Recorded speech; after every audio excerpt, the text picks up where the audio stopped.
भर्तहरि के जीवन के विषय में निश्चित रूप से कुछ कहा नहीं जा सकता। कहते हैं कि ईसा पूर्व की पहली या दूसरी शताब्दी में महाराज गंधर्व सेन उज्जैन के राजा थे। उनकी 2 पत्नियां थीं। पहली पत्नी के पुत्र थे भर्तृहरि और दूसरी के पुत्र थे विक्रमादित्य, जिनके नाम पर विक्रमीय संवत प्रचलित हुआ। पिता की मृत्यु के उपरांत पहले भर्तहरि को राज्यभार मिला, परंतु कुछ काल बाद ही उन्हें वैराग्य हुआ और उन्होंने राज्य अपने छोटे भाई विक्रम को दे दिया, जो विक्रमादित्य के नाम से प्रसिद्ध हुए। श्री भर्तहरि द्वारा लिखित संस्कृत के कई ग्रंथों में उनकी शतक त्रयी सर्वाधिक विख्यात है। स्वामी विवेकानंद ने अपने पत्रों तथा व्याख्यानों में अनेक स्थानों पर इनके उद्धरण दिए हैं। प्रस्तुत है भर्तहरि कृत वैराग्य शतकम। जिनका मुखमंडल जटाओं में आभूषण के रूप में स्थित सुंदर चंद्रकला की प्रकाशमान किरणों से उद्भासित है, जिन्होंने लीला मात्र से चंचल कामदेव रूपी पतंग को दग्ध किया है, जो सभी मंगलमय अवस्थाओं के आरंभ में प्रकट होकर जीव के चित्त में फैले अपार अज्ञान अंधकार के समूह को समूल नाश करते हुए साधकों के चित्त को विमल ज्ञान रूपी दीपक से आलोकित करते हैं, वे महादेव शिव योगियों के हृदय मंदिर में सदा विराजित हैं। अनेक दुर्गम विषम स्थानों में भटकने पर भी मुझे धन आदि रूप में किसी भी फल की प्राप्ति नहीं हुई। अपने जाति कुल के अभिमान को त्याग कर की हुई धनवानों की मेरी सेवा भी व्यर्थ गई। कौवे के समान डरते तथा अपमान सहते हुए मैं दूसरों के घर खाता रहा। रे पाप कर्मों में लुब्ध रहने वाली तृष्णे, इतने पर भी तुझे संतोष नहीं हुआ, जो तू दिन पर दिन बढ़ती चली जा रही है। गड़े हुए धन के लोभ में मैंने धरती को खोदा, सोना पाने के लिए मैंने पहाड़ी धातुओं को गलाया। व्यापार हेतु मैं समुद्र पार गया, राजाओं की सेवा की, मंत्र सिद्धि के निमित्त रात रात भर शमशान में बैठा रहा, परंतु मुझे एक कानी कौड़ी भी न मिली। अतः रे तृष्णे, अब तो मुझे छोड़ दे। अपनी स्वार्थ सिद्धि हेतु मैंने दुर्जनों के दुर्वचन और उनके आराधकों के उपहास बड़ी कठिनाई से भीतर के आंसुओं को रोकते हुए सूने मन से सहे, और धन के मद से जड़ी भूत बुद्धि वाले लोगों के सामने हाथ जोड़कर खड़ा रहा। हे हताश तृष्णे, तू मुझे इससे अधिक और क्या नचाएगी? कर्तव्य अकर्तव्य के विवेक से शून्य होकर हमने पद्म पत्र पर पड़े जल के समान चंचल इन प्राणों की रक्षा के लिए क्या क्या नहीं किया, अर्थात सारे दुष्कर्म किए। यहां तक कि धन के मद में चूर धनिकों के सामने निर्लज होकर अपना गुणगान करने का पाप भी हमने किया। हमने वास्तविक क्षमा भाव से क्षमा नहीं किया, संसार के विविध सहज लभ्य सुखों की तुच्छता समझकर संतोषपूर्वक उनका त्याग नहीं किया, बल्कि मजबूरी में किया। कठोर ठंड, हवा, धूप आदि के कष्ट सहन किए, परंतु चांद्रायण आदि तप में नहीं तपे। दिन रात धन का चिंतन किया, परंतु संयमित प्राणों से महादेव शिव के चरणों का ध्यान नहीं किया। मुनियों द्वारा जो भी किए जाते हैं वो सारे कर्म हमने किए, परंतु उचित भाव न होने के कारण उन कर्मों के फलों से हम वंचित रह गए। हमारे द्वारा विषयों का भोग नहीं हुआ, बल्कि हम ही विषयों द्वारा भोगे गए। व्रत, उपासना आदि तप हमसे नहीं हुए, बल्कि हम ही त्रिविध तापों से तप्त हो गए। काल नहीं बीता, बल्कि हम ही बीत गए। विषयों की कामना बूढ़ी नहीं हुई, बल्कि हम ही जरा जीर्ण हो गए। हमारा मुखमंडल झुर्रियों से आक्रांत हो गया है, सिर श्वेत केशों से चिन्हित परिपूर्ण हो गया है, शरीर शिथिल होता जा रहा है, परंतु एकमात्र तृष्णा ही ऐसी है जो तरुण जवान होती जा रही है। जागतिक विषयों को भोगने की इच्छा दूर हो चुकी है, पौरुष का अभिमान भी नष्ट हो चुका है, प्राण तुल्य समवयस्क मित्र भी स्वर्ग सिधार चुके हैं। अब धीरे धीरे छड़ी के सहारे ही उठना हो पाता है, आंखें भी घने अंधकार से रुद्ध हो रही हैं। आहा, फिर भी मेरा ये मूढ़ शरीर मृत्यु का विचार आते ही चौंक उठता है। आशा नाम की एक नदी है जो मन के संकल्प विकल्प रूपी जल से परिपूर्ण है। इसमें तृष्णा की तरंगें उठ रही हैं।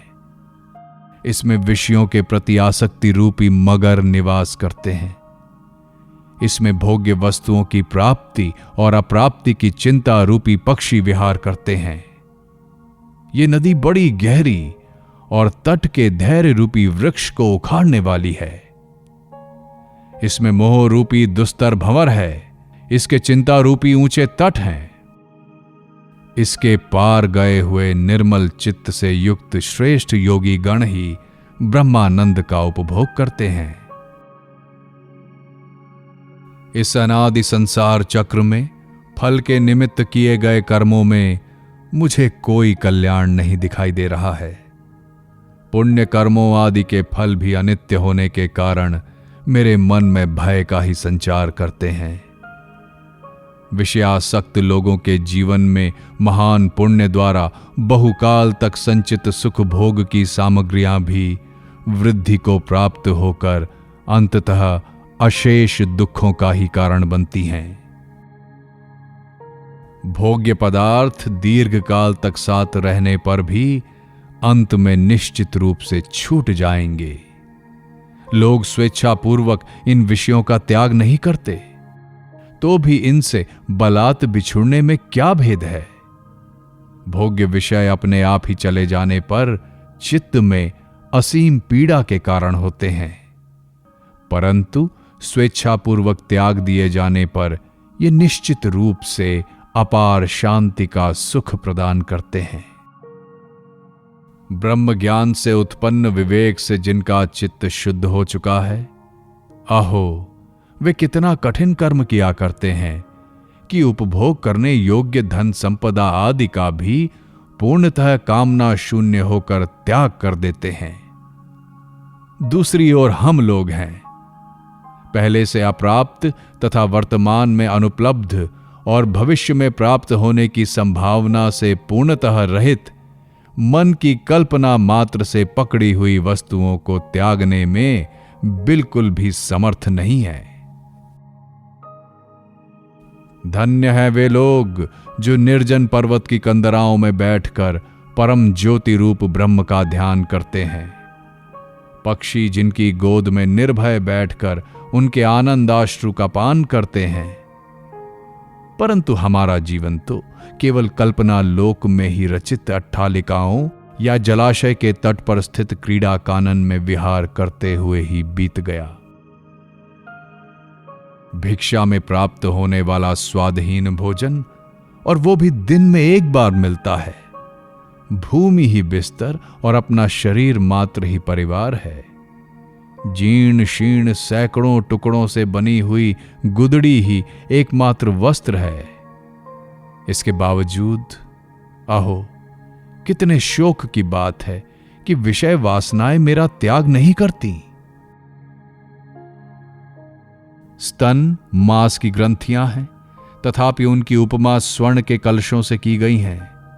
मुख कफ की खान है, तथापि उसकी तुलना चंद्रमा से की गई है। जांघों से होकर मूत्रादि बहता रहता है, तथापि उन्हें उत्तम हाथी के सूंड से स्पर्धा करने वाला बताया गया है। प्रतिक्षण दोषपूर्ण निंदनीय रूप को कुछ विशिष्ट कवियों द्वारा बड़ा महत्व प्रदान किया गया है। अनुरागी प्रेमियों में महादेव अतुलनीय रूप से विराज रहे हैं, जिन्होंने अपनी प्रियतमा का आधा शरीर अपने अंग में धारण कर लिया है, और दूसरी ओर स्त्री संग परित्यागी विरागियों में भी उनके समान अन्य कोई नहीं है।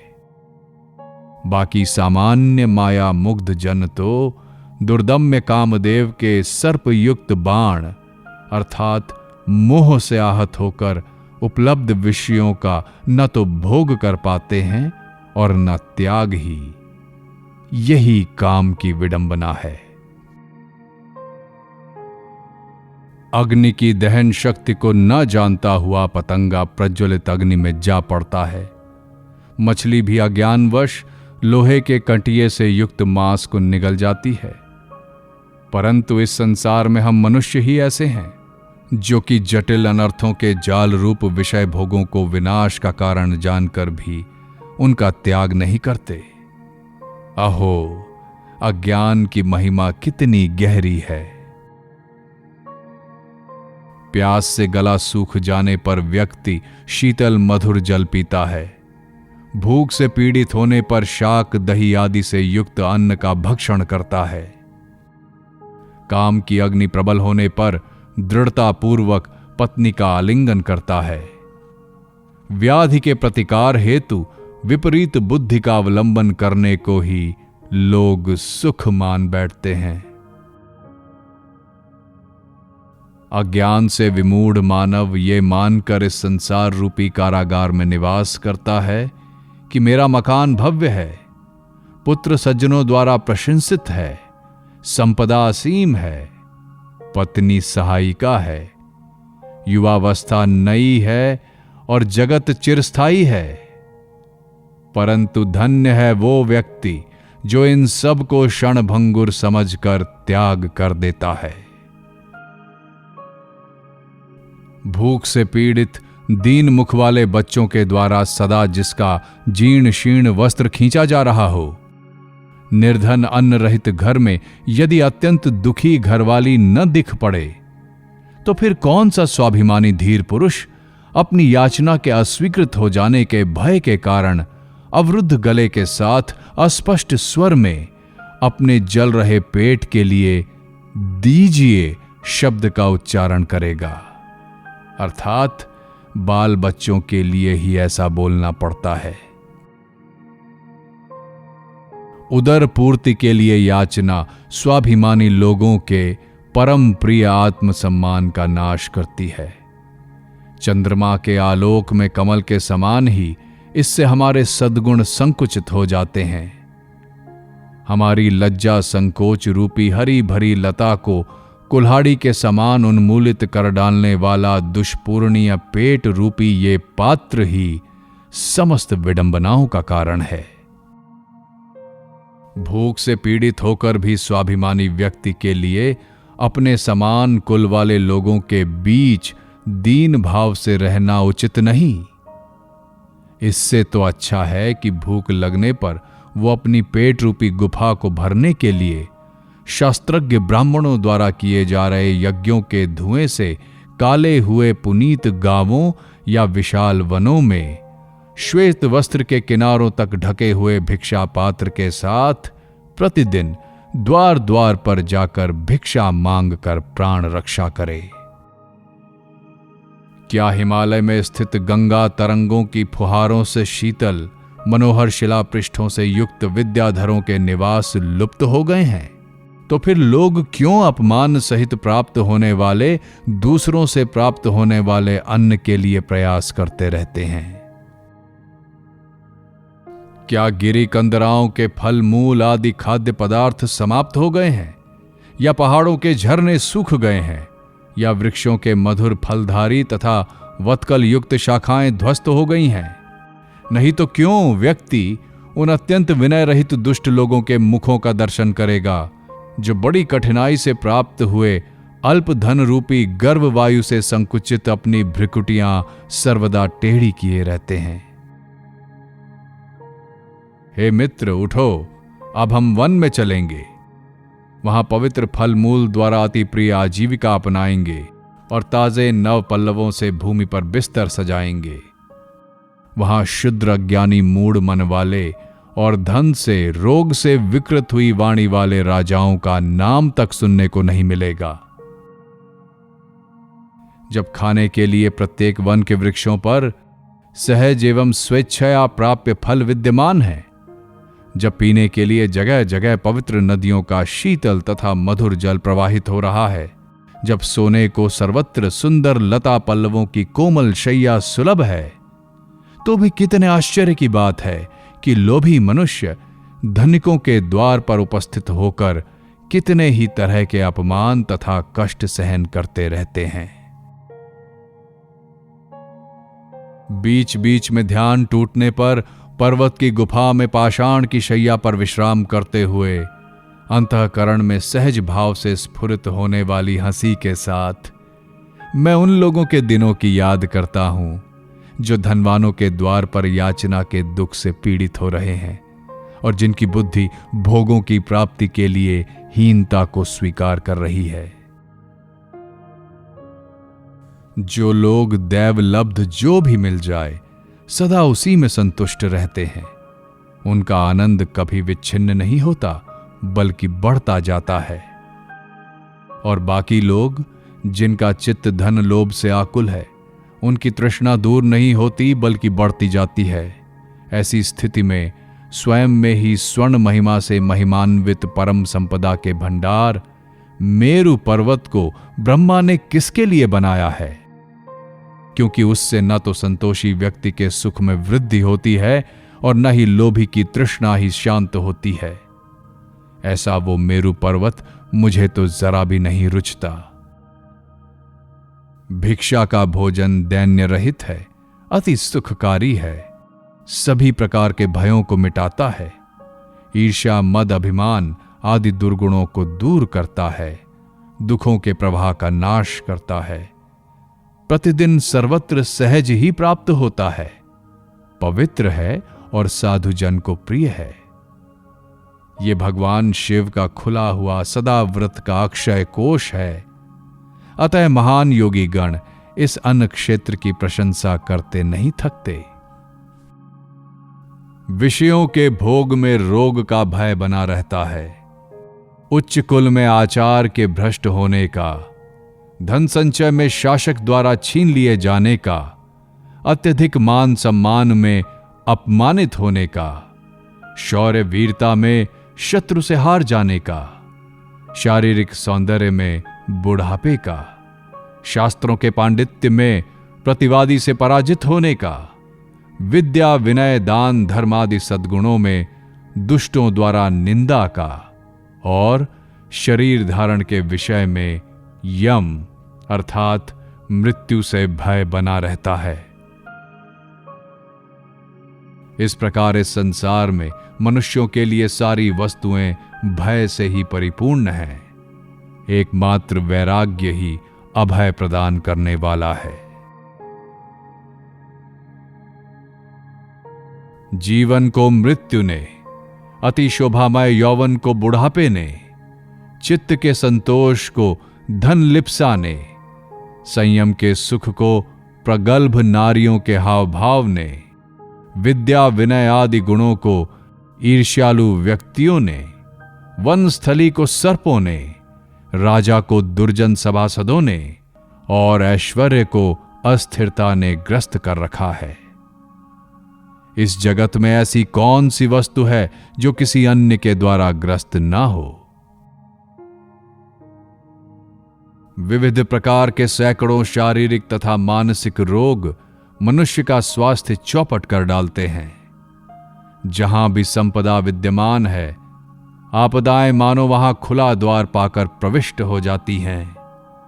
विवश होकर बारंबार जन्म लेने वाले मनुष्य को मृत्यु शीघ्र ही निगल जाती है।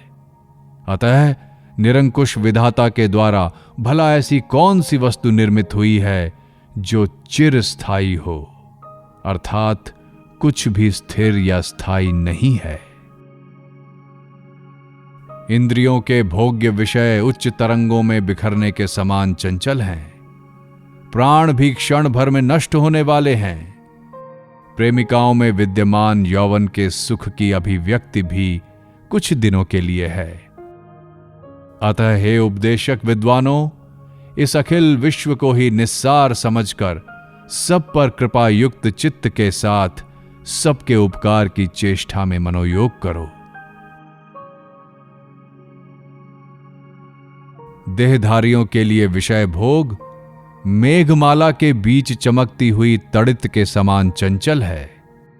मनुष्य की आयु हवा के झोंकों के बीच कमल के पत्ते पर पड़ी हुई जल की बूंद के समान क्षणभंगुर है। देहधारियों द्वारा यौवन का सुख भोगने की लालसा भी अनिश्चित है। अतः बुद्धिमान मनुष्य को चाहिए कि वो इस पर विचार करके यथाशीघ्र धैर्य तथा एकाग्रता द्वारा सहज लभ्य योग में अपनी बुद्धि को नियोजित करे। जीवन जल की तरंगों के समान चंचल है। यौवन की शोभा कुछ दिनों तक ही टिकने वाली है। धन धन्यादि संपत्तियां मन में उठने वाले संकल्प विकल्पों के समान ही क्षणभंगुर हैं। भोग्य विषयों का प्रवाह वर्षा काल में कभी कभी चमकने वाली विद्युत माला के समान है। अपने प्रियाओं का आलिंगन भी चिरकाल तक नहीं रहता। अतः इस भयानक संसार को पार करने के लिए एकमात्र ब्रह्म में ही अपने चित्त को लगाओ। गर्भवास के समय मनुष्य मलमूत्र से पूरित अपवित्र स्थान में शरीर को सिकोड़े रहता है। युवावस्था में उसे अपनी प्रेयसी के वियोग का विषम दुख झेलना पड़ता है और वृद्धावस्था में भी सुंदर नेत्रों वाली नारियों के अवज्ञापूर्ण उपहास का पात्र बनना पड़ता है। हे मनुष्यों, बताओ, क्या इस संसार में थोड़ा सा भी सुख है? नहीं है। वृद्धावस्था बागिन के समान गर्जन करते हुए सामने खड़ी है। रोग आदि भी शत्रुओं के समान शरीर पर आक्रमण कर रहे हैं। जीवन भी छिद्रयुक्त घड़े से पानी के समान बहा जा रहा है। इसके बावजूद लोग अहितकर आचरण में लगे रहते हैं। ये बड़े ही आश्चर्य की बात है। ये संसार विविध प्रकार के क्षणभंगुर भोगों से मिलकर बना हुआ है और इन्हीं के कारण जन्म मृत्यु के चक्र में पड़े रहना पड़ता है। हे मनुष्यों, क्या इसकी उपलब्धि के प्रयास में भटकते रहते हो? बहुत हुआ। यदि हमारी सुनो तो सारी आशाओं तथा कामनाओं को तिलांजलि देकर अनन्य अनुराग के साथ मन को अपने स्वरूप अर्थात आत्मा में एकाग्र करो, जिसमें स्थित होने पर मनुष्य ब्रह्मा, इंद्र, वायु आदि देवताओं को तिनके के समान तुच्छ समझता है। जिस वस्तु की अनुभूति से तीनों लोकों के राज्य आदि वैभव भी नीरस प्रतीत होते हैं, वो नित्य प्रकाशित सर्वोत्कृष्ट ब्रह्मानंद का सुख ही चिर विद्यमान रहने वाला है। अतएव हे साधो, अन्य क्षणस्थायी भोगों में प्रीति मत रखना। वो मनोहर नगरी, वो महान सम्राट, उसे चारों ओर से घेरे हुए सामंत वर्ग, उसके समीप रहने वाले विद्वान सलाहकारों की मंडली, चंद्रमा के समान मुख वाली वे सुंदर स्त्रियां, उद्धत राजकुमारों की वो टोली, चारणों की वे प्रशंसापूर्ण उक्तियां, ये सभी जिसके वश में आकर मात्र स्मरण की वस्तुएं रह गई हैं, उस काल को हम नमस्कार करते हैं। जिस घर में कभी अनेक लोग रहते थे, वहां आज एक ही व्यक्ति निवास करता है, और जिस घर में एक आदमी रहता था, उसमें बहुत से लोग हो गए तथा अंत में कोई नहीं बचा। इसी प्रकार सबको निगलने वाला काल इस संसार रूपी बिसात पर रात दिन रूपी दो पासों को लुढ़काकर जीव रूपी गोटियों को चलाते हुए चौपड़ खेल रहा है। सूर्य के उदय व अस्त होने के साथ ही साथ आयु का भी क्षय होता रहता है। जीवन के विविध प्रकार के कर्तव्य कर्मों की व्यस्तता के बीच समय के बीतने का बोध ही नहीं रहता।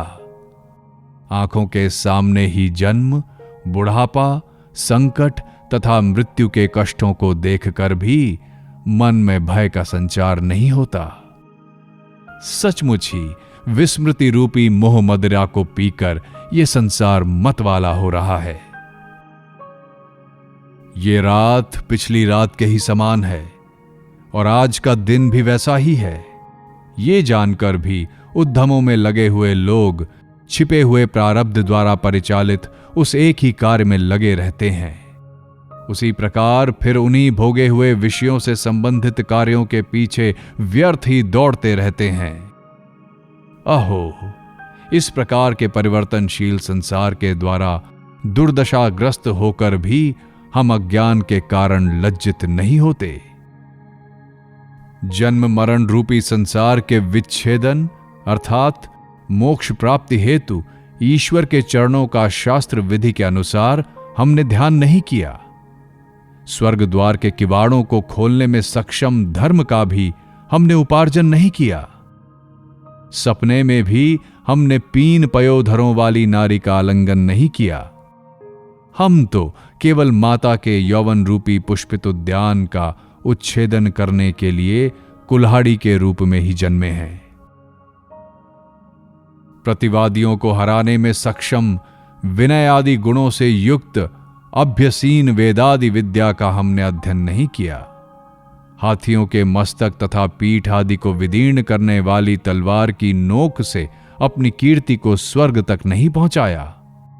चंद्रमा के उदय काल में कांता के कोमल पल्लवों रूपी अधर रस का भी पान नहीं किया। आहा, निर्जन भवन में स्थित दीप के समान हमारी तरुणाई निरर्थक ही चली गई। हमने दोष रहित मोक्षदायिनी शास्त्र विद्या को आयत्त नहीं किया। धन का भी उपार्जन नहीं किया। संयमित चित्त से माता पिता की सेवा भी नहीं संपन्न की और सपने में भी चंचल तथा कानों तक फैले विशाल नेत्रों वाली प्रियतमा का आलिंगन नहीं किया। हमारी ये जाती हुई आयु कौवे के समान दूसरों के द्वारा दिए हुए अन्न की लालसा में ही बीत रही है।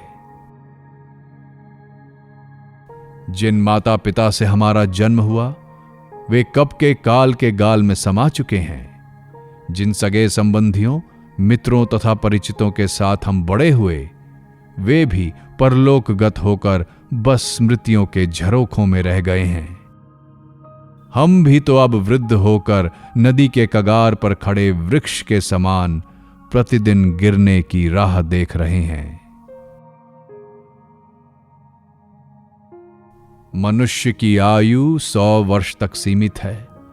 उसका आधा भाग तो रात को सोते हुए बीत जाता है। बचे हुए आधे का भी आधा अर्थात चौथाई भाग बचपन तथा बुढ़ापे में बीतता है और बाकी चौथाई हिस्सा भी रोग वियोग आदि के साथ दूसरों की सेवा टहल यानी पराधीनता में गुजर जाता है। प्राणियों को इस जीवन में सुख मिलता ही कब है, अर्थात विचार करने पर सुख कहीं नहीं दिखता। रंगमंच पर अभिनेता के समान मनुष्य क्षण भर बचपन में गुजरने के बाद क्षण भर युवक के रूप में काम रस का उपभोग करता है। कभी वो निर्धन बनता है तो कभी वो पूर्ण समृद्धि का रसास्वादन करता है। उसके बाद बुढ़ापा आने पर उसका सारा शरीर झुर्रियों से भर जाता है और तब वो पर्दे के पीछे स्थित यमराज के लोक की ओर प्रस्थान करता है।